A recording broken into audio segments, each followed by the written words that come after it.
Good afternoon. For those of you who have not seen me yet in one of John's Tales or not listened to the podcast, my name's Greg. You have heard of me referred throughout the various podcasts as we've gone so far. Yorkshire engineer, for those of you who follow on Twitter. So today I'm bringing you the car that I bought, and you'll have heard me mention in the podcast.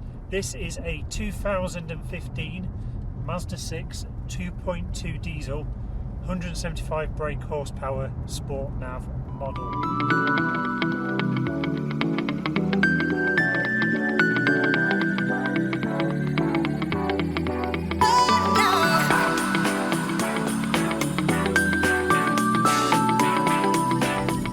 Why did we buy this one? Well, at the time we knew we wanted an estate. We've got two dogs, we needed something that would carry stuff.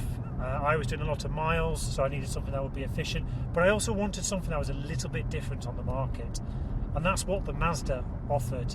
At the time, when you looked around at the design language of, the VAG group vehicles, BMWs, some of the Germanic mains, and even some of the sort of stuff from Toyota, there wasn't anything that wasn't not shouting Eurobox, and the Mazda doesn't. With the Komodo, I think it's the Komodo design language that they've got, the 6, the 3, the CX-5, all the Mazda models all just looked that little bit different. And as you'll see hopefully later on, in the Soul Metallic Red, this car just looked the business. So, we've had the car 6 years now, just coming up to 6 years. This was the first of the facelift model. It got the Euro 6 diesel engine in, which was one of the big attractions for us, particularly because I have to go to major cities like Bristol, potentially down to London on the odd occasion.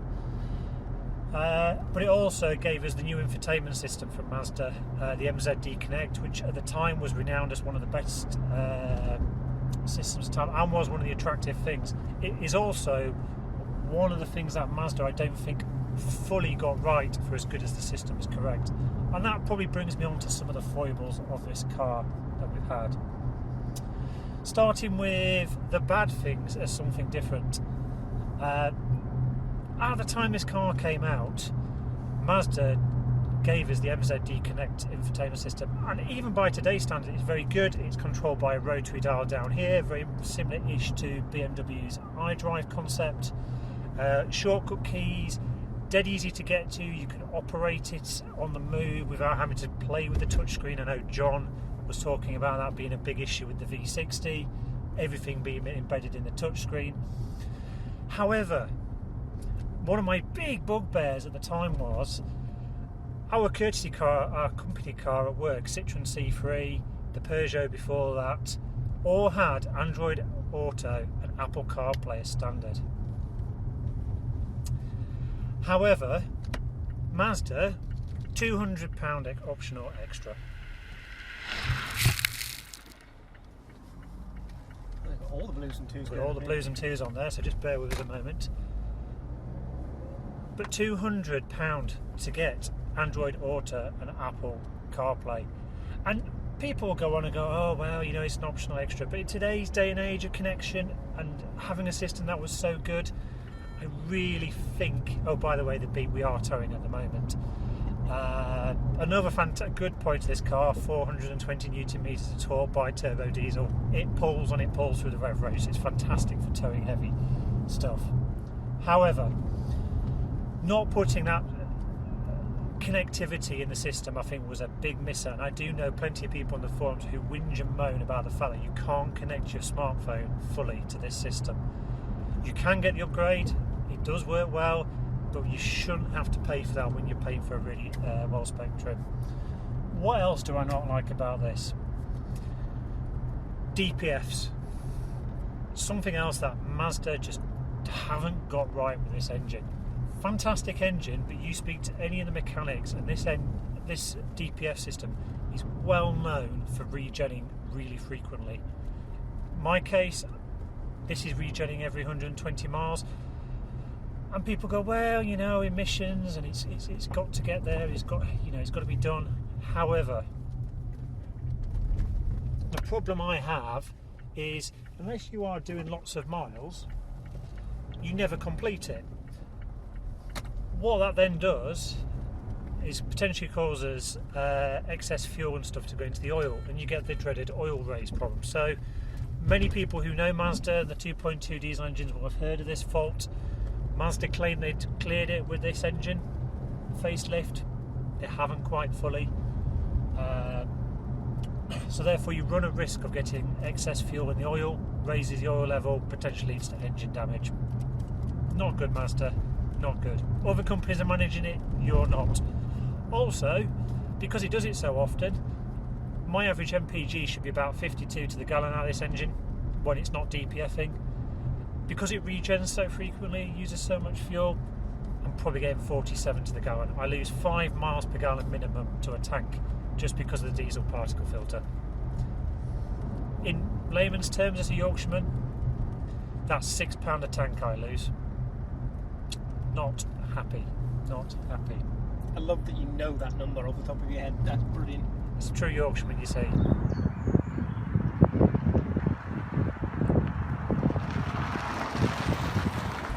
On a plus note though, one of the big things with this car, and there are a lot of plus points, I have spoken negatively about it so far, is it handles fantastically. It's got a brilliant engine. It is a very good engine. It likes to rev all the way around to 5,000 RPM, and it pulls from the bottom, so it is definitely a driver's engine. The chassis is fantastic. You can really chuck this around, and it is that true snickety Mazda gearbox.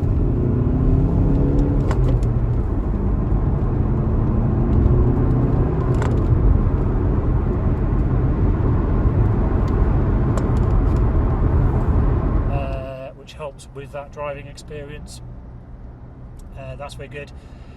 Referring back to something that I think John mentioned in his review on the V60, it still has proper climate control dials, and as I said with the MZD Connect, they have put stuff in the touchscreen, but there's enough stuff that I don't have to look at that. I can focus on the driving, I can focus on the experience. I don't get distracted by the touchscreen. You also have a heads-up display. I also have a heads-up display, which again gives indication of speed, the zone you're in, and the directions. And I have to say, it's been very good. The dials are very clear, and it just all works really, really, really well.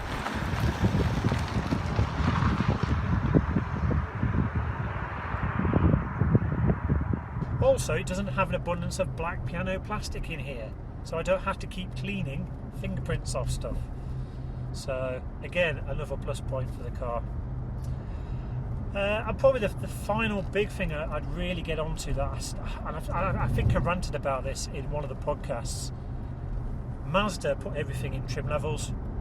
So this is a sport nav. So unlike something like a BMW M Sport, which you can spec but has no kit on it, when you buy the sport nav, it comes with the heated seats, heated steering wheel, front and rear parking sensors, LED headlights, rear parking camera, etc, etc, etc. It's all there. The only thing that I had to spec for this car was the tow bar, the dog guard, and the colour, and that was it. So you buy a top spec, you get the kit. You don't have to spec the vehicle up. Going forward now, for the latest version, I do know there are a couple of additional option extras, but they are primarily stuff like safety packs, if you want the additional safety packs. But again, it's a methodology they use, it's a methodology Kia and Hyundai use, and it just works well. If you want a base spec, they give you a base spec, but even the base specs are generously spec'd. The SE version of this still comes with parking sensors. You know what, for a car this size, again, something else I ranted about in the podcast, a car this size should have parking sensors default. You should not be having to pay several £100 when you've already spent 25-30 grand on a big car like this from new. Is there anything else I would say about this car? So one of the other negative items that I would say probably sub 30 miles an hour with this particular version of the car is the chassis is brilliant. It handles really well for a big estate. You can really put this car down the road. The only criticism that I have seen, and I would admit I live with it every day, is it's a little fidgety at low speeds.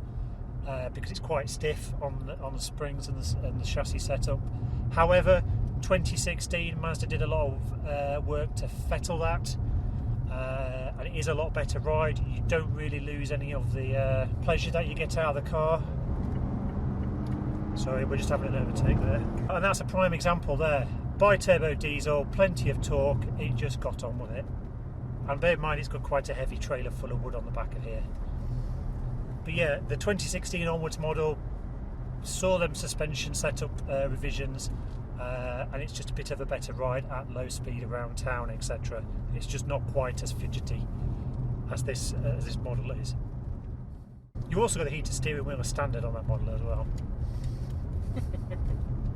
Now, interestingly, the one engine I haven't done and I haven't driven is they've now brought out the 2.5 litre 6-cylinder engine. That's supposed to be really good with the Skyactiv technology. Mazda are still of the philosophy that you get better MPG in real life out of a bigger capacity engine if you make the internals lighter. So that will be interesting to see how that one plays out. In terms of a hybrid or an EV version or a full sort of battery electric vehicle for these, there are no current plans. I think the problem that Mazda are struggling with, particularly in this market in the UK, is the SUVs. So their focus now is on the CX-30 and the MX-30 going forward. So I think the future for the Mazda 6 will be interesting to see whether it stays in the UK. We'll see what the market dictates on that one.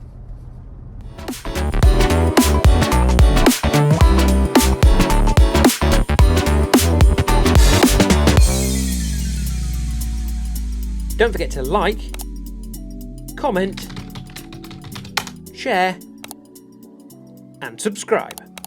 Thank you for watching.